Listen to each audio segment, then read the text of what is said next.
Dear investors, we are a SEBI registered fund manager and equity research analyst with more than 17 years of active investing experience in the Indian stock market. Now, before we invest in any stock within the scope of our fund management or before we recommend any stock within our advisory service, we do an in-depth fundamental analysis which is based on our 30 points framework. This framework is the reason of our consistent outperformance since the past many years, and in this video I'll share the details about that investing framework that decides which stock we invest or which stock we recommend. Whenever an investor notices a stock, I notice that lot of times they ask the first question, will this stock price move up or not? I believe that's a wrong question to start with. The first question should be, is it a good business at the current market price? See, the purpose of this framework is not only to predict whether the stock price will move up or not.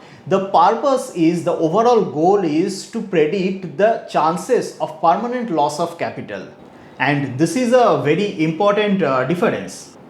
Because we are not trying to create or invent a framework that can say okay, this particular stock will definitely move up. Market में ऐसा कुछ होता ही नहीं, कुछ formula होता ही नहीं जिससे कि आपको पता चले कि हाँ ये definitely price will move up. Nothing such framework exist.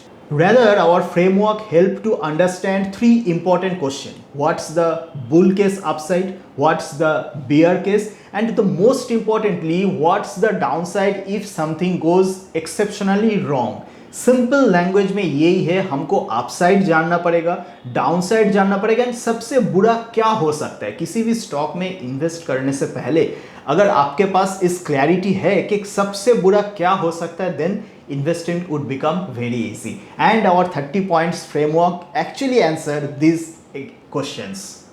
The framework has broadly 5 dimensions.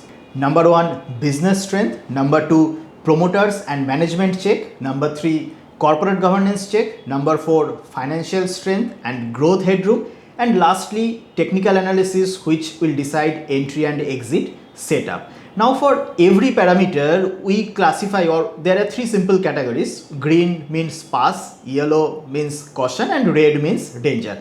Now remember, most importantly, I am not intentionally discussing the exact numerical scoring system because that's a part of our internal research process, but this color code will help you to understand the broad process. And 2 important points before I move forward. The first one is, no single parameter can be considered in isolation. And the second most important point is, a company may have several greens, but a single 1 or 2 red flag or a 1 or 2 serious something wrong can entirely disqualify from the entire investment bet. It simply means that let's assume that out of 30 parameters, the company may pass on 29 parameters. But if this one parameter becomes red or there is some one danger parameter, then we may disqualify the entire stock from our investment bet. So it's not that the all 30 parameters will have equal scoring. There are different scoring, and there are different focus points. So how much focus or how much emphasis we are giving on any particular points. So now let's move forward to discuss the points. Our first segment or first pillar is business strength check, and within this business strength check, the first point is pricing power and competitive advantage. The first basic question that we first ask looking at any company is, does the company have any kind of pricing power or not? It simply means, if the company increase its price, will customers continue to buy, or like the company, is it like they have to accept whatever the price customer or the supplier dictates? That's a important question. Now you will find the company may create pricing power or competitive advantage through various means. It can be through customer stickiness, or maybe through strong brands, some regulatory approval, technological difference, maybe distribution network, or maybe some another form of moat.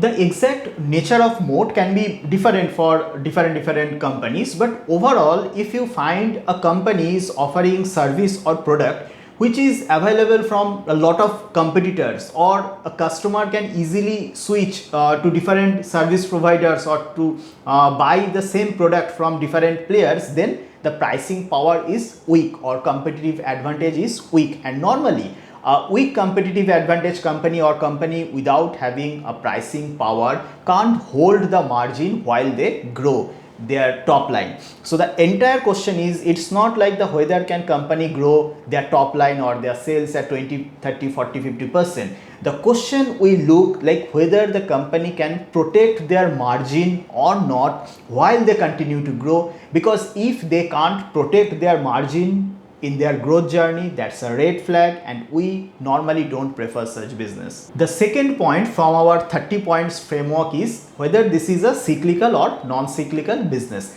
There are many businesses where profit or sales grow based on their economic cycle, or some tailwind is required for the company to grow their profit and sales. And there are another set of business that won't depend much on the economic cycle.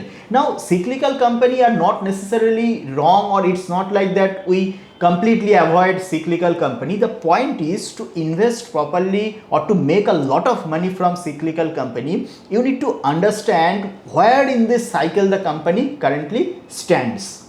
If you can identify the cycle properly, then you can make a lot of money even from the cyclical company. Otherwise, if it is a non-cyclical company, generally we prefer business which can grow their top line or grow their sales and profit irrespective of the economic cycle or irrespective of the macroeconomic external environment. The third point from our 30-point framework is whether it's a commodity or non-commodity business. We ask this point very clearly, like how much the business or how much the product is commodity in nature. If the product or the service the company is offering, the same is available from a lot of other players without any differentiation on the product or without any differentiation on the service quality, then that's a commodity product. But if the company can build a little bit of differentiation may not always necessarily from the product differentiation, it can be a network effect, or it can be any other differentiation, be it customer service, be it some ecosystem support, whatever it is. If there are some kind of differentiation, then that's a non-commodity product. And this difference is important because mostly a non-commodity company can sustain or increase their profit margin along with the sales growth. Because always remember, for multi-bagger return or for outperformance in the market, sales growth is not sufficient enough. Along with sales growth, you need margin expansion, then only the stock price can outperform the broader market. And for margin expansion, this commodity and non-commodity differentiation is very important to understand. Fourth point in our 30 points framework is the moat direction. This is little bit different. We don't ask the competitive advantage or moat as on today. Rather, the most important question is over the next 1 to 3 years, whether the competitive advantage, whether the moat will widen or it will narrow. Simply, let's say for example, today a company is earning 1000 crore revenue. It's a high moat business, strong margin, everything is fine. But the company is expanding in such a segment, or the additional revenue will come from such a segment that will lower down or that will narrow their moat, or the additional growth or additional sales coming from such a segment that has no such product differentiation or that has no such strong non-commodity product. Then what will happen in the coming days? The moat will become narrow, and that's a very dangerous business for investment. We prefer business where, irrespective of the present day, it may happen that today the company may not have a strong moat, but it's very important we should invest in a business where the moat or competitive advantage or pricing power, whatever you'll say, widen in the coming future over the next 1 to 3 years.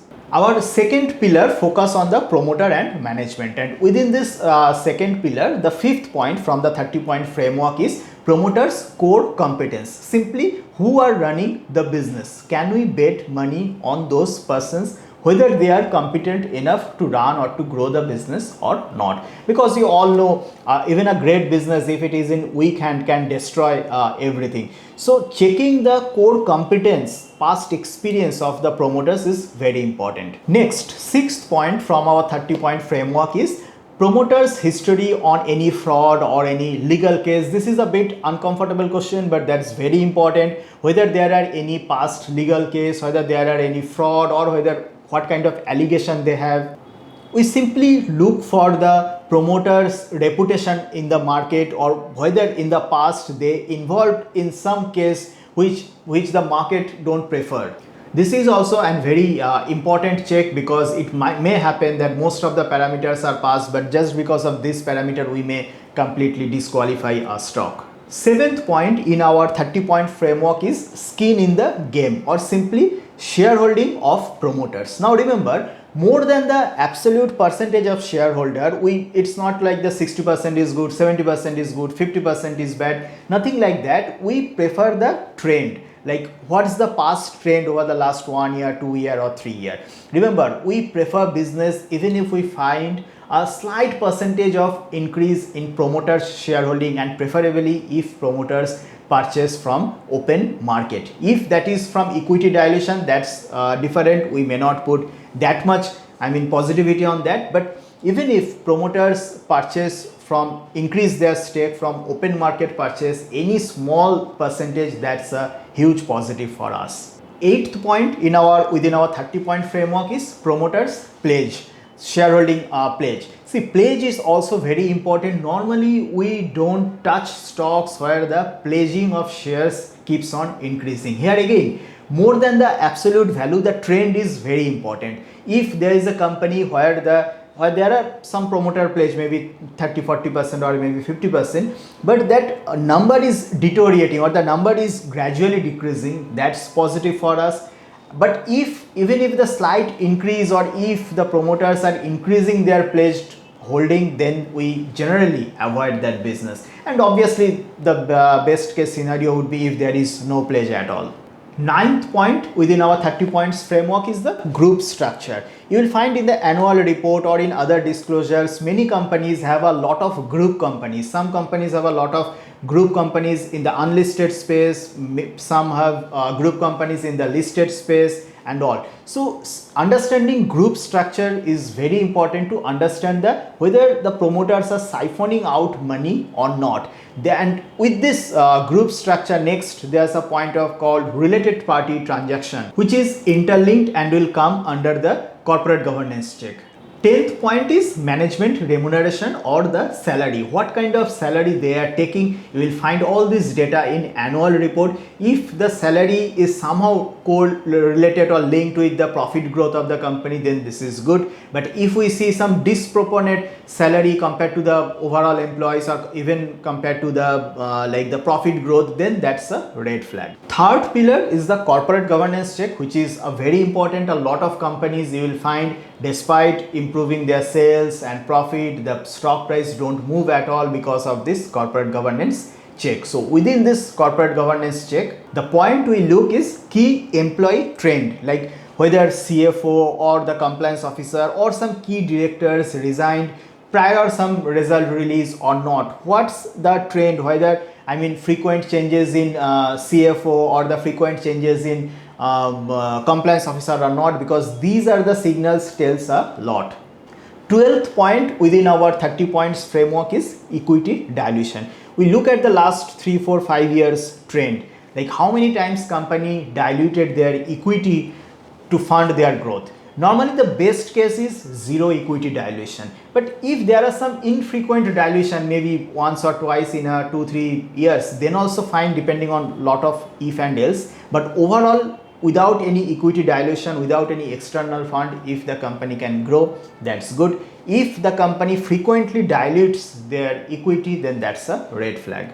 13th point among our 30 point check is related party transaction, which is again linked to the group structure, because these related party transactions, these often find mention in the footnotes of the result, it won't capture the headline, but it will find in the footnotes or in half yearly result or in annual report, because these are the way where a company, lot of times we notice a listed company is cashing out, or they are transferring fund from listed entity to unlisted entity. So this related party transaction says a lot regarding all such things. 14th point is acquisition. Normally we prefer business which don't acquire a lot. I mean, not in every 1 or 2 years they are acquiring some different company and growing. We don't prefer that, because acquisition comes with a lot of complexities, and through acquisition, I mean, one can do a lot of things. So generally our preferred structure is clean and clear structure, not enough difference among standalone and consolidated result. The 15th point, which is again a part of the corporate governance check, is the auditors and the opinion of auditors. This is again a portion that is missed by most of the retail investors.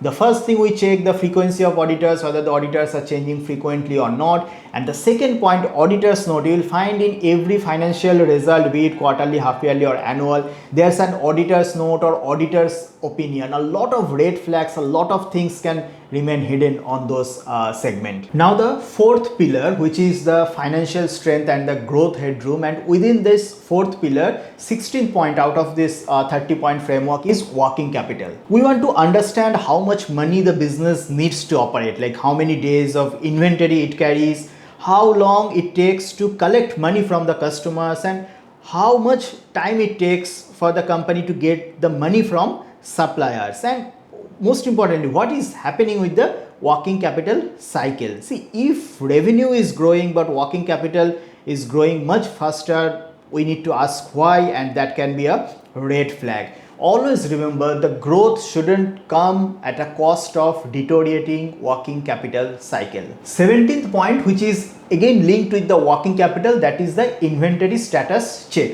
Sometimes, a lot of times, carrying a lot of inventories is an indirect symbol that the company is in trouble, but it's always not the case. A company might pile up some inventory if they foresee raw material price hike from the coming quarter, so they store some inventory so that they can utilize in the coming period. But generally, if you find over a period of 1 year or 2 years, inventories keeps on piling, inventory days are increasing, then be rest assured the company will face some kind of serious problem. 18th point from our 30 point framework is contingent liability.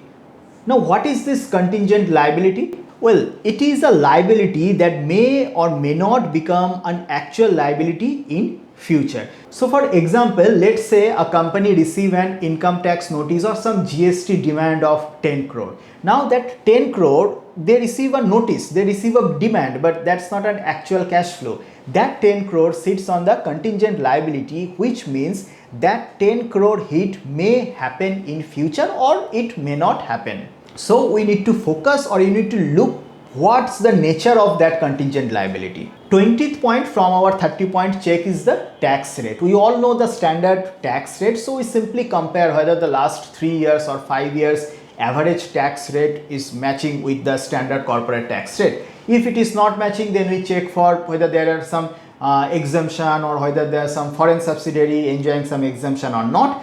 Normally, we prefer companies with a standard corporate tax rate over the last 3, 4, 5 years. 21st point from our 30 point check is CFO versus PAT, cash flow from operation versus profit after tax, which is again one of my favorite check. It simply answered, is the profit actually turning into cash or not? If profit keeps on increasing but operating cash flow remains weak for several years, that can be a red flag. Sometimes business requires high working capital during its growth phase, but a prolonged period of mismatch can be an warning sign or can be a red flag. 22nd point from our 30 point framework is the debt. Again, absolute debt says nothing. You can't say anything if you are looking at 100 crore debt or 50 crore debt. No. You need to look at ratio and the trend, whether the debt is increasing or reducing, whether the debt to equity ratio is increasing or reducing, whether the interest coverage ratio is increasing or decreasing or not. Based on this trend of these three figures, we generally conclude whether it is a safe investment bet or it may not. 23rd point is return on capital employed and return on equity. Again, here more than the absolute number, trend is very important. It may happen today the business having the ROC of 10 or 11 or 12%. We need to follow the trend from 10, 11, 12%. If the company can keeps on increasing 14, 15 to up till 20%, these trend often creates multi-bagger. But from 12, 13% kind of range, if the figures keeps on falling down, then that's a red flag for us. 24th point is receivable versus sales. How much of company's sales remains stuck with the customer? So we look at the percentage of sales represented by the receivables, and then we compare the last 3-4 financial years. The question we need to ask whether this is increasing or decreasing. If the receivable is growing much faster than the sales without any proper explanation, then that can be a red flag. The next point is growth visibility or the growth headroom. So how much growth or the company can sustainably, what's the rate the company can sustainably grow compared to the other players those are growing. If let's say for example an industry, other players are growing at the rate of 10%, but any particular company is growing at a rate of 15%, 18%, simply higher than the industry average, it means the company is gaining market share, which is a positive factor.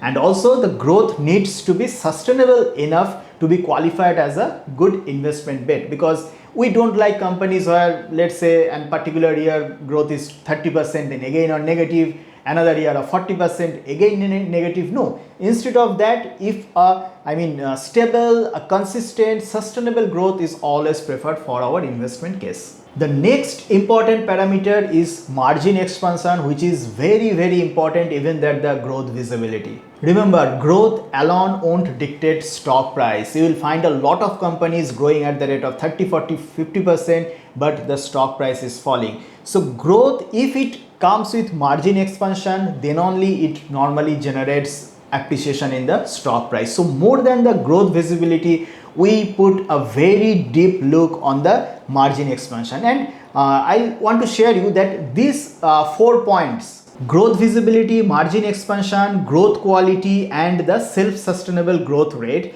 these 4 points has the highest score among the entire scoring system. It simply means, let's say for example for the auditor part, we may give 2 points for positive, 0 for negative, but when it comes to this margin, then the self-sustainable growth, where we put more score, like maybe if it's positive 6, negative -6, so that from this entire 30 parameters, it's not the equal weight. These 4 points has the highest weightage. Within this 4 point, another important is growth versus quality of earning. We always ask, can the company grow without putting excessive pressure on the balance sheet? If generally what we figured out, if a company can grow top line with margin expansion, mostly their quality of earning or mostly their balance sheet strength generally improves. But obviously it requires a lot of in-depth, because we are not looking at the past, we are predicting the future. So we need to focus whether the growth will increase the quality of earning or the growth will improve the strength of balance sheet or not. Next, the most important, perhaps the most important point out of this entire 30 point, which is self-sustainable growth rate. Now why this is a most important point, I'll tell you. You will find nowadays a lot of companies, they are doing a lot of con calls, press release, presentation, and they are predicting 30%, 40% growth rate, 50, some are even 70, 80, 100%. But you will find mostly in lot of micro cap and SME companies, management is projecting 40, 50, 60% kind of growth, but stock price is not moving. Or even management is projecting 100% growth rate, they have already reported 50% growth rate, still the stock price is not moving. Why? The answer is this point, self-sustainable growth rate. This self-sustainable growth rate answers whether in the business operation the company is generating enough cash to fund their growth. To explain, sometimes a company with a growth rate, or if a company that is projected to grow at 20% can be preferred for us than a company projected to grow at 50% if that 20% growth comes from the cash the business is already generating.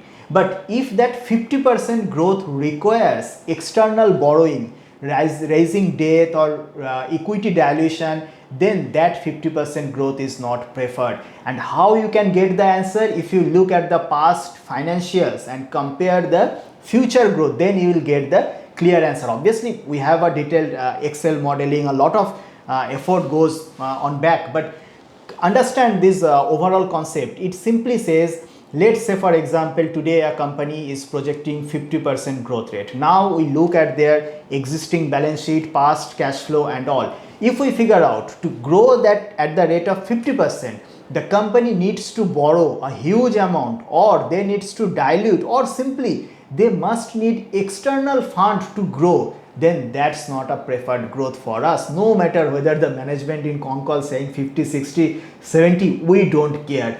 But if we find even at 30% growth or maybe 40% growth, the growth is self-funding. It means the business is generating enough cash that can fund their future growth. That's the preferred business, and these are the type of business you will find command very high valuation. This is also the answer of a question lot of investors ask, that this company is growing only at 10-15%, but why this is commanding 40-50 PE, but this company growing at 40-50% but commanding 10-15 PE? The answer is this self-sustainable growth rate.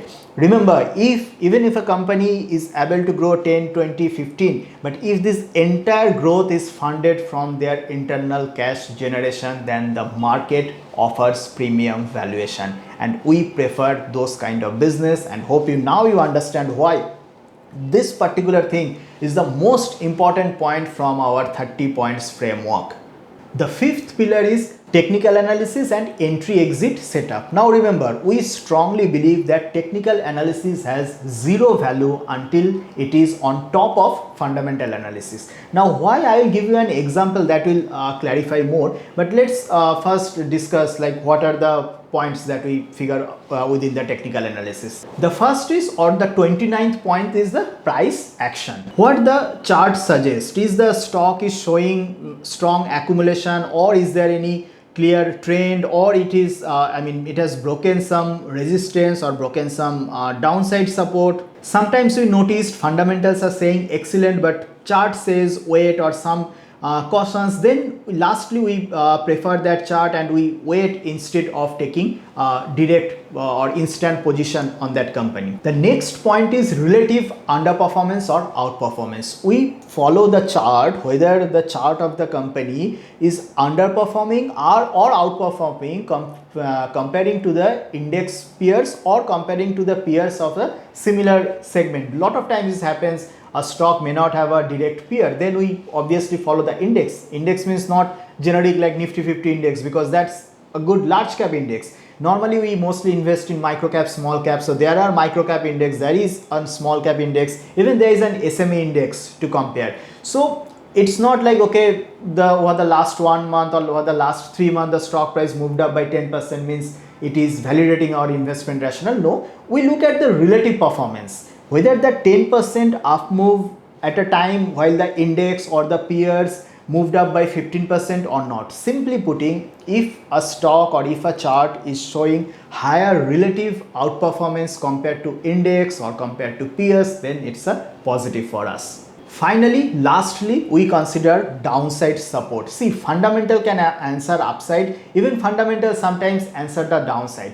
But at the same time, along with fundamental, we double confirm with the charts. Again, there are a lot of parameters to consider. We use moving average. There's a one of our favorite technical indicator, which is VPVR, simply volume profile, which offers a lot of downside support, which offers a if our thesis don't work, then what's the loss, how much loss or how much stop loss we can book. So these are the consideration we follow before investing in any stock. Now I will give you two charts from our these two stocks. I can't say whether it is currently a part of our portfolio or not, because that's a violation of SEBI norms, but at some point these are our core holding in our AIF. So here you will understand why I mentioned that technical analysis works only top of fundamental. First, look at the chart of Gland Pharma. If you run this Gland Pharma into our 30 points